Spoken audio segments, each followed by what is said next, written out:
உலகளவில் பெரும் பதற்றத்தையும் பரபரப்பையும் ஏற்படுத்திய இஸ்ரேல் ஹமாஸ் அமைப்பு இடையேயான போர் நிறுத்தம் அமலுக்கு வந்த போதிலும் உக்ரைன் ரஷ்யா இடையேயான சண்டை இன்னும் ஓயவில்லை. கடந்த 2024 ஆண்டு பிப்ரவரி 20 உக்ரைன் மீது ரஷ்யா ராணுவ தாக்குதலை தொடங்கியது. சில நாட்களிலேயே உக்ரைன் கதையை முடித்துவிடலாம் என கருதிய ரஷ்யாவின் கணக்கு பலிக்கவில்லை. அதனால் இரு நாடுகள் தரப்பிலும் ஏற்பட்ட உயிர் சேதம், பொருட்சேதம் கணக்கில் அடங்காதவை. இந்நிலையில் ரஷ்ய ராணுவத்துக்கு வலு சேர்க்க இந்தியர்களை வலுக்கட்டாயமாக சேர்க்கப்படுவதாக குற்றச்சாட்டு எழுந்தது. கடந்த ஆண்டு ஜூலை மாதம் மாஸ்கோவில் ரஷ்ய அதிபர் விளாடிமிர் புதினுடன் நடந்த பேச்சுவார்த்தையின் போது ரஷ்ய ராணுவத்தில் பணிபுரியும் இந்தியர்களை விடுவிப்பது குறித்து பிரதமர் வலியுறுத்தினார். அதன் எதிரொலியாக ரஷ்ய படையில் சட்டவிரோதமாக சேர்க்கப்பட்ட இந்தியர்களை விடுவிக்கும் நடவடிக்கை தீவிரமடைந்துள்ளது. அதே நேரத்தில் ரஷ்யா உக்ரைன் போரின் போது கேரளாவைச் சேர்ந்த ஒருவர் கொல்லப்பட்ட விவகாரம் பெரும் சர்ச்சையானது. அது குறித்து கடந்த வெள்ளியன்று டெல்லியில் செய்தியாளர்களை சந்தித்த இந்திய வெளியுறவுத்துறை அமைச்சக செய்தி தொடர்பாளர் ரந்தீர் ஜெய்ஷ்வால் ரஷ்ய படையில் பணியாற்றிய 16 இந்தியர்களின் இருப்பிடம் குறித்து தெரியவில்லை என்ற திடுக்கிடும் தகவலை வெளியிட்டார். அவர்களை காணாமல் போனவர்கள் என ரஷ்ய அரசாங்கம் வகைப்படுத்தி உள்ளதாகவும் கூறினார். இந்த ஆண்டு ஜனவரி 17 வரை ரஷ்ய ராணுவத்தில் பணியாற்றும் இந்தியர்கள் 126 பேர் தொடர்பான வழக்குகள் பதிவாகி உள்ளதாகவும் அவர்களில் 96 பேர் ரஷ்ய படையிலிருந்து விடுவிக்கப்பட்டிருப்பதாகவும் தெரிவித்தார். அவர்களை இந்தியாவுக்கு அழைத்து வர நடவடிக்கை மேற்கொள்ளப்பட்டிருப்பதாகவும் கூறிய ஜெய்ஷ்வால் ரஷ்ய படையில் பணியாற்றிய 12 இந்தியர்கள் இறந்துள்ளதாகவும் கூறினார்.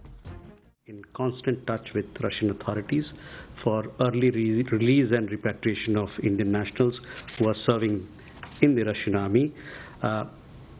As of today, of all the known cases that have come to us, we have had 126 cases. Of these 126 cases of people who were serving in Russian armed forces or are serving in Russian armed forces, 96 people have already returned. They have been discharged. They have been discharged from the Russian armed forces. As per our available information, 18 Indian nationals in the Russian army remain. Out of these, 16 individuals, their whereabouts are not known, and the Russian side has categorized them as missing. We remain engaged with the Russian authorities to ascertain the whereabouts of the missing Indian nationals, as also seeking early release and repatriation of those who remain. So that is the status. 12 Indian nationals have died in the conflict who were serving in the Russian army. So that should clarify. கடந்த வாரம் Ukraine Russia போர் முனையில் கொல்லப்பட்டவர் கேரளாவைச் சேர்ந்த பினில் என அடையாளம் காணப்பட்டார். கேரளாவைச் சேர்ந்த மற்றொருவரான DK Jain காயமடைந்து மாஸ்கோவில் சிகிச்சை பெற்று வருகிறார். இதற்கிடையில் கேரள இளைஞர்களை வெளிநாட்டுக்கு வேலைக்கு அனுப்புவதாக கூறி ரஷ்ய ராணுவத்தில் சேர்த்துவிட்ட குற்றச்சாட்டில் 3 அம்மாநில காவல்துறை கைது செய்துள்ளது. கேரள இளைஞர் பினில் உக்ரைன் ரஷ்யா போரில் கொல்லப்பட்ட சம்பவத்துக்கு பிறகு இந்த நடவடிக்கை எடுக்கப்பட்டுள்ளது. ஜெயின் மற்றும் பினில் ஆகியோரின் குடும்பத்தினர் அளித்த புகார்களின் அடிப்படையில் கைது நடவடிக்கை மேற்கொள்ளப்பட்டதாக போலீசார் தெரிவித்தனர். கைது செய்யப்பட்ட 3 பேரும் கேரளாவின் பல்வேறு மாவட்டங்களைச் சேர்ந்தவர்கள். அவர்கள் திருச்சூரில் உள்ள தையூரைச் சேர்ந்த சிபி ஹோசப், எர்ணாகுளத்தைச் சேர்ந்த சந்தீப் தாமஸ் மற்றும் சாலக்குடியைச் சேர்ந்த சுமேஷ் ஆண்டனி என அடையாளம் காணப்பட்டுள்ளனர். 3 பேர் மீதும் BNS பிரிவுகள் 143, பிரிவு 1 மோசடி அல்லது ஏமாற்றுதல் மூலம் ஆட்களை கடத்துதல், 146 ஒரு நபரின் விருப்பத்திற்கு எதிராக சட்டவிரோத கட்டாய உழைப்பு மற்றும் 318 பிரிவு 2 மோசடி ஆகியவற்றின் கீழ் வழக்கு பதிவு செய்யப்பட்டுள்ளது.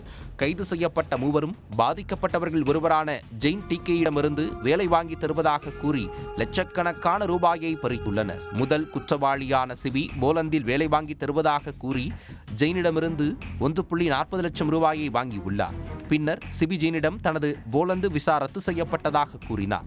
மேலும் மாஸ்கோவில் ஒரு எலக்ட்ரிஷியன் வேலை வாங்கி தருவதாக உறுதியளித்தார். இருப்பினும் ஏப்ரல் 2024 மாஸ்கோவில் தர இறங்கியதும் ஜெயின் ரஷ்ய ராணுவ முகாமுக்கு அழைத்துச் செல்லப்பட்டதாக காவல்துறை அதிகாரிகள் தெரிவித்தனர். 3வது குற்றவாளியான சுமேஷ் அல்லது ஸ்டீவ் பாதிக்கப்பட்டவர்களிடமிருந்து அவர்களின் விமான டிக்கெட்டுகளுக்கான செலவாக 4.20 லட்சத்தை கொள்ளையடித்தார். கைது செய்யப்பட்ட மூவரையும் காவலில் எடுத்து விசாரிக்கவும் முடிவு செய்துள்ளனர். அதன் மூலம் அவர்கள் எவ்வளவு பேரை வெளிநாட்டில் வேலை என கூறி ஏமாற்றி ரஷ்ய படைக்கு அனுப்பினர், அதற்காக பெற்ற பணம் எவ்வளவு, அவர்களின் நெட்வொர்க் மூலம் பிற மாநிலங்களைச் சேர்ந்தவர்கள் யார் யாரெல்லாம் ரஷ்ய படையில் சேர்ந்துள்ளனர் என்ற முழு விவரமும் வெளிவரலாம் என எதிர்பார்க்கப்படுகிறது. உடனுக்குடன் செய்திகளை தெரிந்து கொள்ள சன் நியூஸ் பெல் ஐகானை கிளிக் பண்ணுங்க.